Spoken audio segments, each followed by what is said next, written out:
Então, hoje eu tô aqui para conversar um pouquinho a pedidos, tá? Depois do vídeo do desfraude, me foi solicitado para falar um pouquinho melhor e mais detalhadamente sobre a criança que, depois de desfraldada, segue precisando da fralda para fazer cocô, tá? A criança já tem um pleno controle, mas segue pedindo ou esperando a colocação da fralda noturna para fazer cocô na fraldinha, tá? É uma coisa bastante comum, né? E aí, depois desse pedido, eu até dei uma olhada na internet, o que que tinha de dicas para os pais e tal, e realmente não tem muita coisa. Então, eu vou colocar um pouquinho da minha experiência, um pouco das coisas que eu leio, estudo, né? Pra gente conversar um pouquinho sobre isso. Na grande maioria dos casos, a criança que segue fazendo cocô na fraldinha, tem uma causa muito mais emocional, comportamental, psicológica do que orgânica, tá? Mas como em tudo em pediatria, a gente sempre tem que descartar o orgânico primeiro. O que eu quero dizer com orgânico? Algum problema, né, da saúde, do funcionamento intestinal que está atrapalhando aquela criança. Então, uma das coisas mais comuns que a gente tem que descartar é que o cocô não esteja durinho demais, que não seja uma criança constipada. Porque quando o cocô da criança é muito duro, a posição de pé facilita muito mais para que ela evacue do que a posição sentada. Então, a fraldinha possibilita isso. A criança tem pleno controle, né? Consegue esperar a mãe botar fralda, né? Mas ficando de pé com a fraldinha, aquilo se torna mais fácil. Então, primeiro tem que descartar isso, né? O cocôzinho tem que ser bem macio, não pode causar dor. O ideal é que quando limpe esteja um pouco sujinho, se não tem sujeirinha nenhuma ao limpar a criança, é sinal que o cocô pode estar meio durinho, né? Se a criança faz força demais, eventualmente até se sangra, machuca, tá?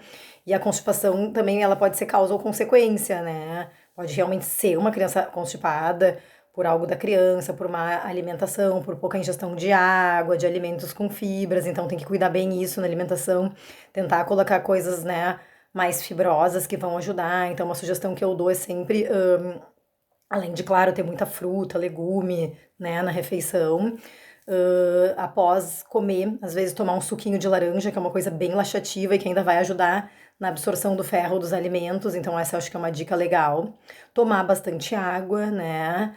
Hum, às vezes a cebola, temperos assim, verdes, isso também tudo ajuda, né? E claro, se essas coisas não ajudarem, realmente a gente vê que a criança tem o cocô durinho, a gente pode, né, tem medicações, coisas que ajudam, que daí o pediatra vai orientar, né? Descartado isso, não sendo uma criança constipada, né? Aí provavelmente as causas são mais comportamentais mesmo, né? Então, como é que essa criança em geral se comporta? Uma criança que tem pleno controle esfincteriano. Por quê? Porque ela consegue segurar o cocôzinho, né? Ahn, ela espera a mãe botar fralda, às vezes crianças que ainda estão em uso de fralda noturna, ou pede para a mãe botar fralda, né? E aí, uma vez colocada a fralda, é que ela vai fazer seu cocôzinho. Então, é uma criança que tem controle, ela só tem medo de sentar no vaso ou no pinico. Tá? E por que que tem medo? Muitas crianças, às vezes, fantasiam, né? Tem medo de cair no vaso, às vezes entendem o cocô como uma parte do seu corpo, então tem medo daquela separação. E às vezes fazendo a fraldinha é uma forma deles conseguirem, entre aspas, se despedir melhor daquela sua suposta parte do corpo, né? Então a gente tem que conversar muito com a criança, né?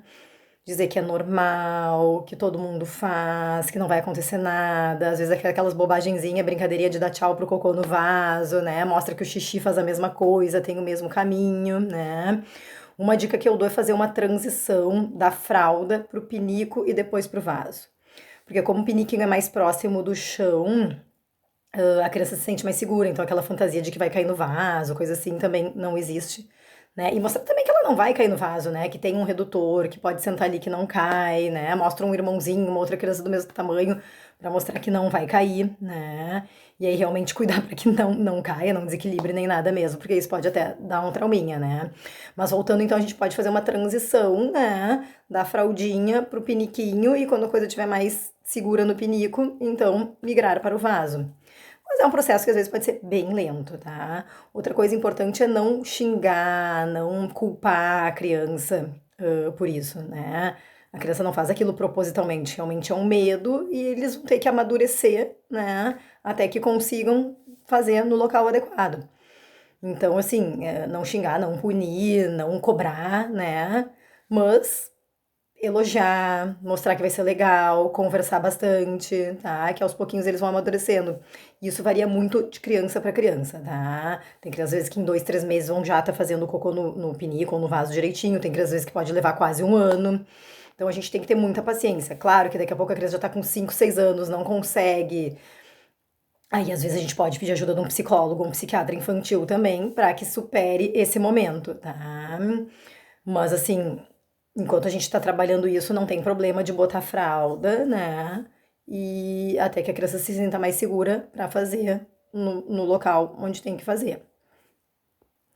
E isso é uma coisa bem importante, porque essa coisa assim de não cobrar, não punir, não segurar demais, porque a pior coisa que tem nessa fase é se a gente não colocar a fralda, é que a criança vai ficar segurando, segurando, segurando, quando viu, passou 3 dias sem fazer o cocô. E quando ela fizer aquele cocô, vai estar duro, mega duro, vai machucar e vai traumatizar mais ainda, né? E aí tornando um medo fantasioso, um medo real, porque realmente aquele cocô durinho passou ali e machucou a pele, cortou, sangrou. Então realmente a coisa pode vir a ficar mais traumática, né? Outra coisa que pode estar associada também são eventos que estejam acontecendo na vida da criança naquele momento, né?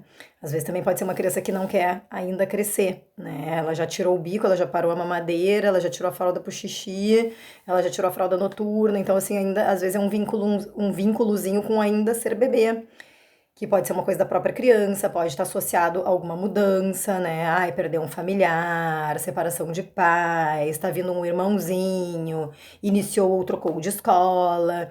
Então, sempre que houver um evento diferente na vida da criança, a gente também pode esperar aquele evento ou passar, ou pelo menos que a criança se habitue à mudança, né? Para depois trabalhar com mais afinco nessa questão de evoluir onde fazer o cocô. E é claro que a gente pode ir sentindo a criança também. Então, daqui a pouco, assim, a criança já tá com 4 anos e meio, 5, tem um controle super bom, está emocionalmente segura, né? E não tá aceitando, às vezes a gente pode desafiar um pouquinho também, sabe?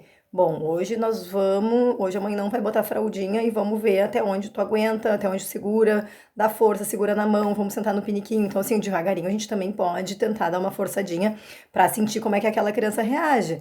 Porque às vezes vão ter crianças que vão reagir super bem, né? A gente desafiando um pouquinho, vão se encorajar, vão sentar e no momento que fizer a primeira vez vai ver que não é aquele mistério e a coisa vai. E pode ser que tenha crianças que não lidem bem com isso, que sofram, que segurem, que suem frio, mas que não façam, ou que cheguem a fazer até na calça. Daí, claro, essas crianças não estão prontas para esse desafio ainda. A gente pode esperar mais um pouquinho. Bom, vamos esperar mais um mês, daqui a pouco a gente tenta de novo, né? E assim vamos indo. Mas uma coisa assim que eu quero te deixar de mensagem nisso é que é uma angústia muito mais nossa, uma pressão muito mais social, né, do que um problema da criança. Às vezes a gente tem que respeitar o tempo da criança, né? Então, assim, meu filho já tem 5 anos e ainda pede a fralda para fazer cocô, né? A gente sempre quer que nossos filhos façam as coisas, sejam os primeiros a tirar fralda, os primeiros a caminhar, os primeiros a falar. E eles não precisam dessa pressão. A gente tem que entender que cada criança tem seu tempo, seu ritmo, seu amadurecimento, né?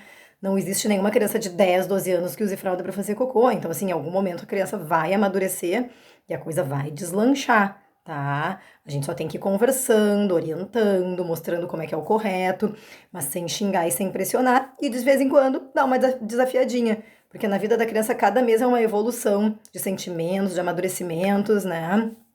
Então, vamos tentando, tá? E sempre lembrando que a criança que faz o cocô na fralda tem pleno controle esfincteriano, né? Então não é uma questão de não saber controlar, é uma criança que teoricamente já está desfraldada, só que em vez de estar fazendo no piniquinho ou no vaso, está fazendo na fralda. Mas o controle esfincteriano já é bom. Então vamos dar um tempinho, vamos conversar bastante, dar bastante amor e carinho, deixar passar alguma fase que esteja vivendo, se também for o caso, né? E vamos desafiando, né? De vez em quando, a cada um mês, cada 2 meses, que daqui a pouco, né, a coisa engrena e a criança evolui, tá bom? Então, depois ficou alguma dúvida desse vídeo, que foi um pedido especial, e quem tiver pedidos especiais podem me pedir também, que essas ideias sempre são boas, tá? Beijo grande, fique em casa, boa quarentena.